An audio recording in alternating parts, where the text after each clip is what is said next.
I'm Josie Santee, health coach, wellness editor, and host of the Every Girl podcast, where we cut through the noise with realistic, expert-backed advice to help you thrive in every category of life while still loving the person that you already are. And part of loving yourself is being really authentic to you, including the clothes you wear. In partnership with Nordstrom, we're helping you update your spring wardrobe so your style is fit for your best self. Nordstrom brings you the season's most wanted brands like Skims, Mango, Free People, and Princess Polly, all under $100. From trending sneakers to beauty must-haves, we've curated the styles that you'll wear on repeat this spring. Free shipping, free returns, and in-store pickup make it easier than ever. Shop now in stores and at Nordstrom.com.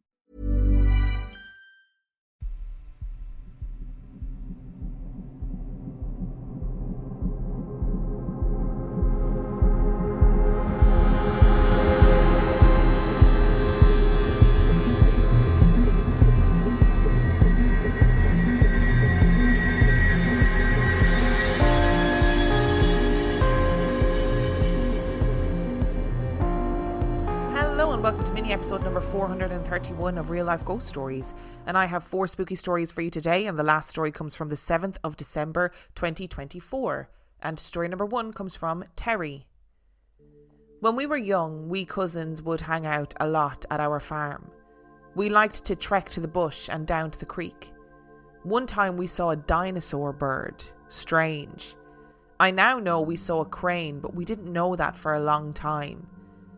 Another time we were heading back the creek from the road and trying to find a way across the creek. This kind of thing was very interesting to us in the 1980s. It was important to stay out of sight of the adults or they would make you do something. Suddenly me, my brother, my cousins K and K and my other cousin D, saw D's sister J across the creek running away from us. "Hey," we called. "Hey, how did you get across? Hey." But J just kept running away from us, calling, "Come on, come on." "Hey," said Jay, coming up behind us. "What are you guys yelling about?" We all stared at her, mouths open. "We were yelling at you because you were across the creek. How did you get there? How did you get here?" "I was never across the creek," said Jay. "I was behind you guys." Weird, but whatever. We kept going to find a way across the creek since she didn't know how. When I was a teenager, about 16, since I'd moved into my new bedroom at the front of the house, I had a dream. I was running out of K&K's house in the city towards their neighbour's place. As I ran, I was shot in the back. The dream was so real that as I woke, because my new room was a light blue colour, I thought I was in the hospital dying. It was several minutes before I could move and understand that this was a dream. When my cousin Jay was killed, I wondered, and I still wonder, were these some kind of premonition? And just for context, Terry shared an article with me which was about his cousin Jay, and she was shot 5 times by an ex-boyfriend and murdered, obviously when she was 25 years old, which is just devastating. And I see what you mean. It feels like such a sort of difficult and devastating dream to have. And then, of course, for your cousin Jay to be killed in that manner. I mean, like, you know, we speak about it all the time. We have connections to people that seem to be explored in the dream world, like psychic connections to people. And on a kind of symbolic level, it's interesting that Jay was the other, like, or this vision of Jay was the other side of the stream, the other side of a creek, because, you know, that's kind of symbolic of a journey to the afterlife, isn't it? Crossing a river or crossing a stream, crossing the river Styx, all that kind of jazz. To be honest, I found that story very emotional, like that combination of those 2 stories, because you have this sort of gorgeous childhood of running wild with your cousins that's juxtaposed with this awful murder, and I'm really sorry for your loss. And story number 2 comes from Helen. Myself and my husband purchased a flat in Forest Hill in London in 2009. We were there for just over 2 years. Whilst there, we had a couple of strange experiences. One that stands out is when I had my TomTom sat-nav. It was on charge and it was in the bedroom. I could see the bedroom from the lounge down the hallway. All the lights were off and we were watching TV in the lounge as it was getting dark. and all of a sudden the tom-tom, whilst turned off, said, "You've now reached your destination." Freaked, I went to investigate. It was charged and on, but no reason as to why it had done that. There were times the oven alarm would go off for no reason, and I can't count how many times the TV would turn itself on once we went to bed. We had that TV in 2 other properties, but it had never done this. Also, we had spotlights in the lounge, and randomly they would flicker about 20 inches down the wall, but the actual light and the rest of the lights would be fine. We just chalked it up to dodgy electrics. Fast forward to our current cottage. Once we moved in, my husband would say, "Stop touching me." It wasn't me. I'd be in another room, so it couldn't have been me. I was in the bath one time and heard someone by the door. I thought it was my cat or my husband, but they were not there. My cousin is a medium and told me there's a woman called Iris or Irene in our place, and she loves my candles and just wanted to be acknowledged. I speak to her regularly now, and things have died down. But before that, my husband, who's a non-believer, said he saw a person in the doorway peek their head around the corner before disappearing. I was not in the house. The house is very settled now, but sometimes we do get random things like plaques falling from the wall once we're in bed. Who knows if it is Iris or Irene? I like to think she's happy with us being there, and it's her way of letting us know nicely that she's there. I mean, you'd like to hope that Iris/Irene is happy that you're there and just being like, "Hey, I'm here. I would like to let you know that I'm here. So I'm going to do some kind of non-offensive things, like knock things off the wall." I mean, standing in the doorway when you're having a bath, less good. Peeking your head around the doorway, again, less good. But still, at least it is somebody that is happy that you're there and just likes your candles.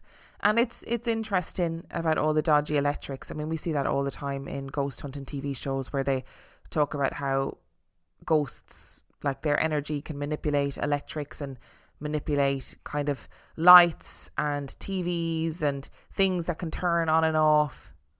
And I don't know if it was just me, that I'm just stupid, but I had to Google what a tom-tom was. I was like, what the heck's a tom-tom? And I presume you meant the sat-nav system. I mean, it makes sense that it was the sat-nav system. What a way for a ghost to communicate, though, through a sat-nav. There's a sitcom in there somewhere. There's a ghost story in there somewhere. Somebody get writing. Nordstrom brings you the season's most wanted brands. Skims, Mango, Free People, and Princess Polly, all under $100.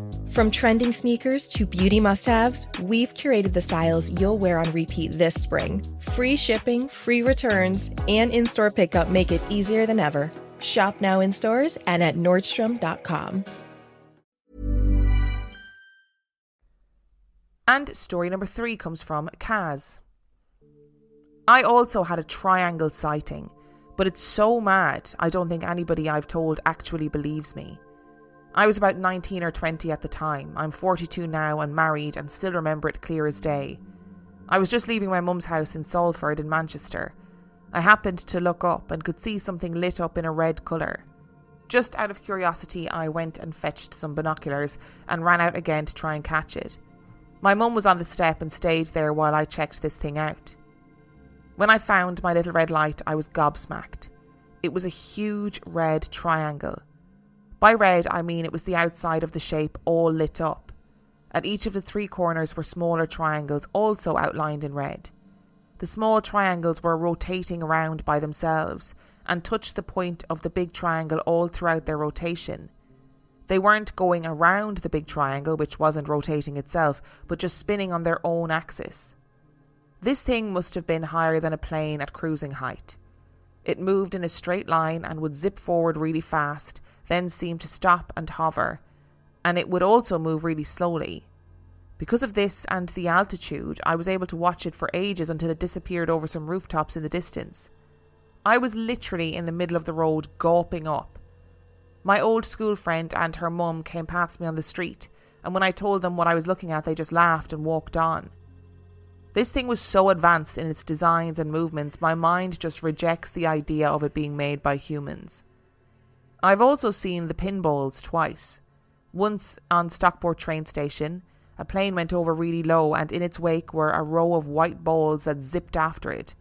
Another time, me and my boyfriend had just gotten out of the car at the retail park somewhere, and we both saw loads of them really high up just pinging around each other.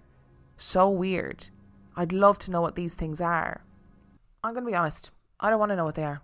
I want to live in blissful ignorance. I don't want to know. I'm not here for it. I am a firm believer that if I was approached by Orpheus, no, his name isn't Orpheus, it's Morpheus. Is it Morpheus in the Matrix?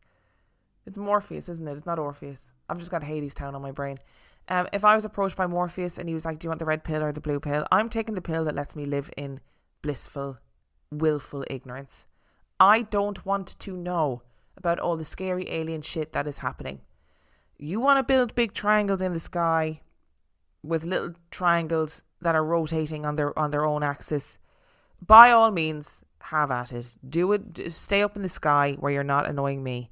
You want to be a little pinball, like pinging around after airplanes. Have at it. Do it. Enjoy it. As long as it doesn't impact any of my flights. You know, sometimes I think about people who are really into UFOs and ufology and all that stuff, and I think, how do you sleep at night? How do you close your eyes and honk shoe the night away, knowing that all this scary shit is happening in the sky, knowing or believing, not even knowing, right, because we can't really know for sure, but believing that there are aliens among us, believing that cattle mutilations are happening because aliens are doing experiments, believing that big red triangles in the sky are an alien race? How are you sleeping at night knowing that? It honestly just terrifies me. And I'm gonna say it here, Caz, I believe your stories. I think you saw what you saw. Do I know what you saw? No. Do I hope that it's something man-made and really advanced that we're just unaware of as lay people? Yes. Am I terrified? Also, yes. And our final story today comes from Nicky. Since I was a child, I have always been fascinated by the paranormal.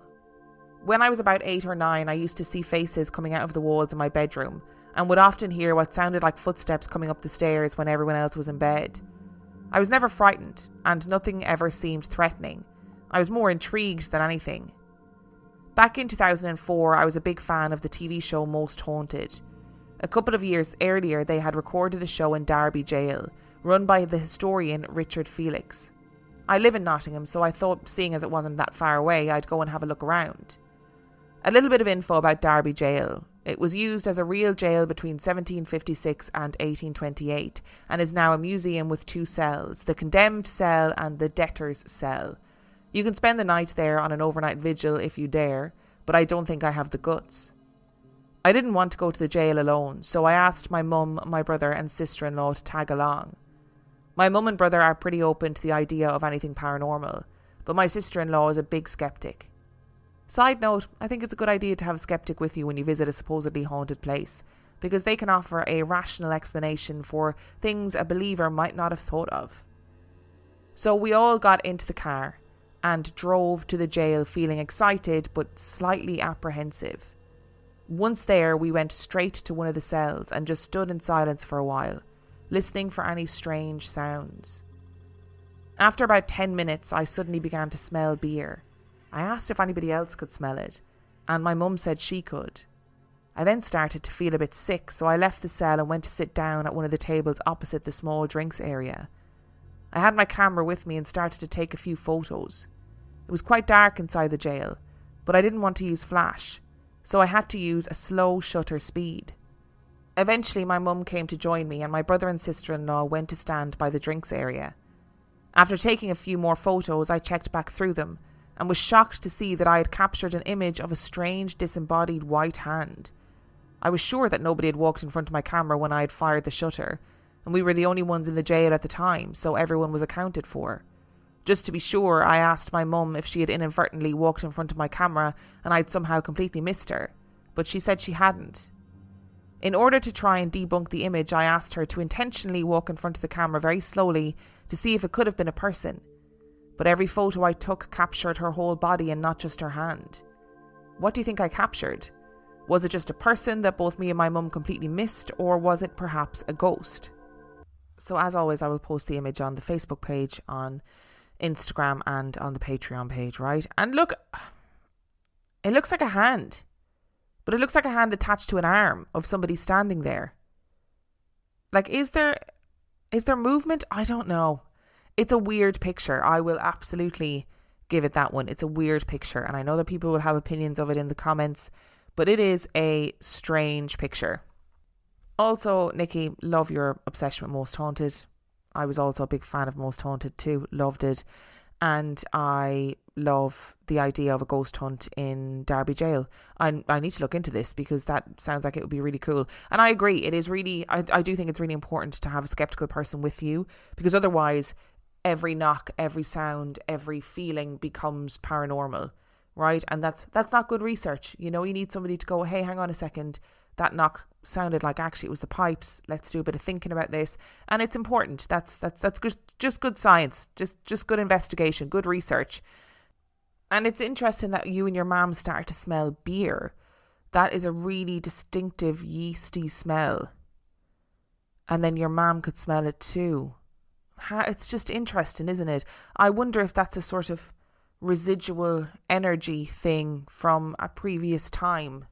We know there were periods of time in history where beer was kind of cheap and frequently drank. Is it possible that beer was something they drank, like a weak beer was what they drank in the prison cells?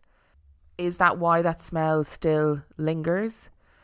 And look, that photo is really interesting. It looks like a disembodied white hand, and it looks kind of skeletal. And I don't mean that in like it looks like a skeleton hand. It looks like the hand of somebody who is thin. You know, somebody who is kind of not much fat underneath their skin. You know what I mean? Oh, have a look at it. Have a look and see what you think of it. Thank you so much for listening to today's episode. Thank you to Terry, Helen, Caz and Nicky for sending in your stories. Remember, the last story came from the 7th of December 2024. And if you would like to send in your story, you can do so by emailing it to reallifeghoststoriespodcast@gmail.com.